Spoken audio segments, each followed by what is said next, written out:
Bonjour chers amis, je vous invite à découvrir ou à redécouvrir la mythologie grecque, mais avec une nouvelle vision et une nouvelle approche.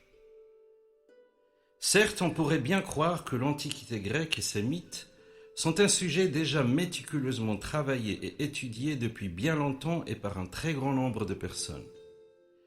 Des historiens, des philosophes, des théologues, des spécialistes de l'art, de la culture, de l'Antiquité et d'autres savants, chercheurs et scientifiques. Un grand nombre de livres a été écrit et il existe déjà toutes les interprétations possibles et impossibles aux mythes et légendes. On pourrait bien croire qu'on a déjà trouvé tout ce qu'on pouvait trouver et étudié tout ce qu'on pouvait étudier, et qu'il n'y a plus grand-chose à y chercher. Mais comme nous allons le voir, les mythes grecs qui ont presque 3000 ans gardent toujours des secrets et réservent toujours des surprises, et sont encore à nos jours un grand espace pour de nouvelles réflexions et interprétations. Avant, j'avais certainement la même idée sur la mythologie grecque que la plupart du monde sur Terre.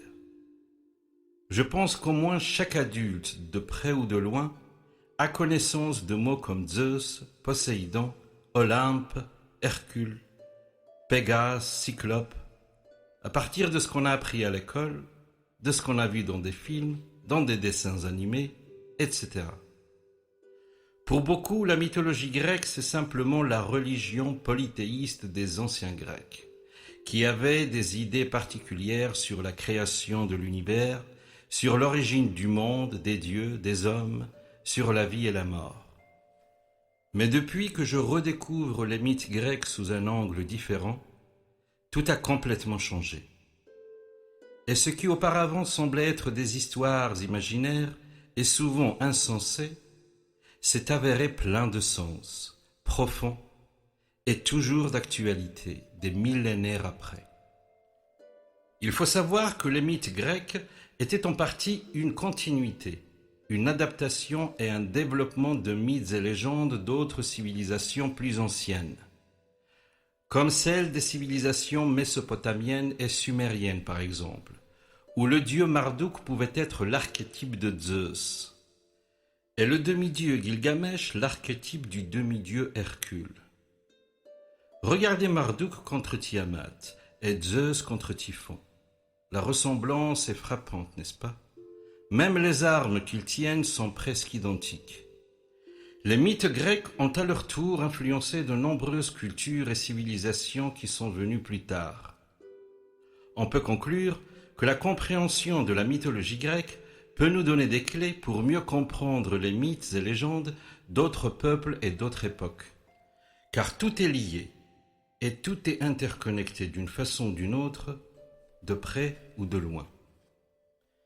Bien sûr, nous devons commencer par le commencement, par la base des bases, la théogonie d'Hésiode. C'est un peu le livre de la Genèse biblique de la mythologie grecque. Théogonie en grec signifie naissance des dieux. Théo, Dieu, gonia, naissance. C'est le poème dans lequel le poète grec Hésiode décrit la naissance des dieux, l'origine du monde et des hommes, des mortels et des immortels. Il y a beaucoup de similitudes et de ressemblances entre la mythologie grecque et l'Ancien Testament, qui est le fondement des trois religions abrahamiques, le judaïsme, le christianisme et l'islam. Au commencement, dans le néant et le chaos, apparaissent d'abord la terre et le ciel. Le jardin d'Éden qui représente l'âge d'or de l'humanité. Le déluge en punition est l'arche du salut. Et il y a beaucoup d'autres points communs. La théogonie d'Hésiode est datée du 8e siècle avant notre ère. Le livre de la Genèse, dont on ne connaît pas l'auteur, est daté du 6e siècle, soit 200 ans plus tard. Il ne faut pas oublier que Hésiode et les autres auteurs des mythes et légendes étaient avant tout des poètes. Et la langue des poètes, c'est les images, les métaphores, les allégories et autres outils de l'expression poétique. J'aime beaucoup cette scène. C'est l'œuvre de Giulio Romano, datant du XVIe siècle. Au centre, nous voyons le sommet de la coupole du Panthéon, sous lequel on peut apercevoir Zeus avec son aigle assis sur son trône. Et du haut de son Olympe, il observe et surveille la vie d'en dessous qui bouillonne et tourbillonne. Et si cette scène ne représente pas Zeus qui autrefois était assis sur son trône très haut dans les nuages, mais elle représente ce qui se passe dans nos têtes, ici et maintenant. Et toutes les aventures de Zeus et celles des autres héros de la mythologie grecque sont en réalité les aventures de notre conscience, avec nos pensées, nos sentiments, nos émotions, nos connaissances, nos désirs, nos envies, avec tout le bon et tout le mauvais qu'il y a en chacun de nous.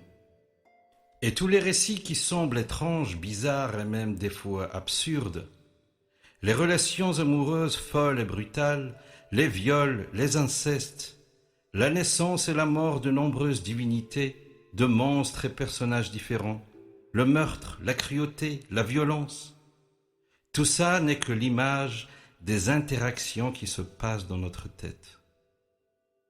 Et le résultat de ces interactions sur notre personnalité, sur notre vie et sur le monde qui nous entoure, où chaque divinité, chaque monstre et chaque personnage, chaque action et chaque événement a sa place précise et bien réfléchie dans nos vies de tous les jours. Et ceci est loin d'être simplement des fantaisies et imaginations de la Grèce antique. Et si la théogonie d'Hésiode n'était pas du tout une théogonie, c'est-à-dire une histoire sur la naissance des dieux, et pas non plus une cosmogonie, c'est-à-dire une histoire sur la naissance du cosmos, de l'univers, des étoiles, du ciel et de la terre.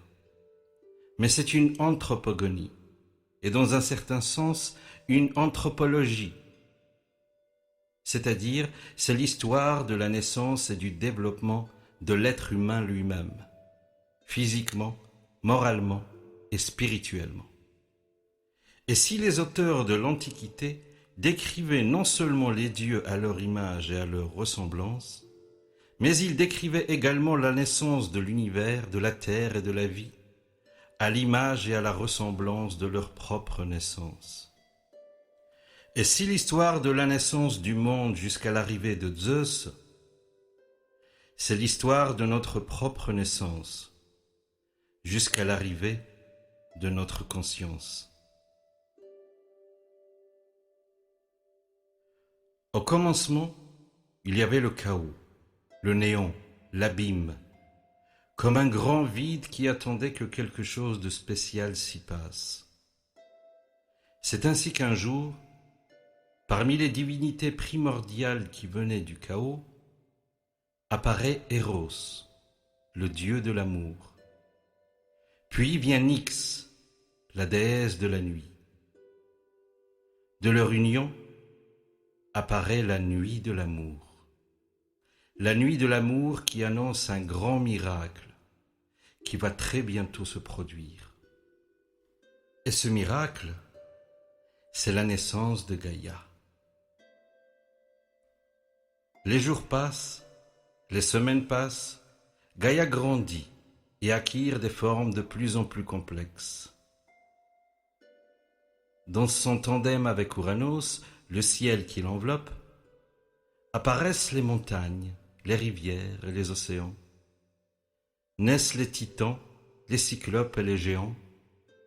Apparaissent les petites mains, les petits pieds, le système nerveux, le système sanguin. Passent d'autres semaines, passent des mois. Les enfants de Gaïa deviennent de plus en plus grands. Mais Ouranos n'a aucune intention de les laisser partir. Ça devient tellement étroit qu'il n'y a plus le moindre espace entre le ciel et la terre. Serrés et étouffés, les titans commencent à se révolter et se débattre, causant douleur et souffrance. Et seul Cronos, le plus jeune d'entre eux, celui qui est apparu dans les derniers jours et les dernières heures, parvient à apporter la libération. Et le point culminant de cette libération est la faucille, avec laquelle Cronos coupe ce qui reliait son père Ouranos à sa mère Gaïa. Suite à ce geste de Cronos, plus tard, apparaîtra Aphrodite. Avec le temps, à la place du cordon coupé, apparaît un charmant nombril. Mais Aphrodite mérite une histoire à part. Ainsi s'achève l'ère d'Ouranos, le temps de la grossesse jusqu'au jour de l'accouchement. Et commence l'ère de Cronos, le temps du nouveau-né et du bébé nourrisson. Ce temps de Cronos, Hésiode l'appelle l'âge d'or. C'est l'âge où le bébé n'a pas à travailler et à faire des efforts. C'est l'âge où il est aimé, nourri, soigné, gardé au chaud, propre et en sécurité. L'âge où tout est fait pour son bien-être.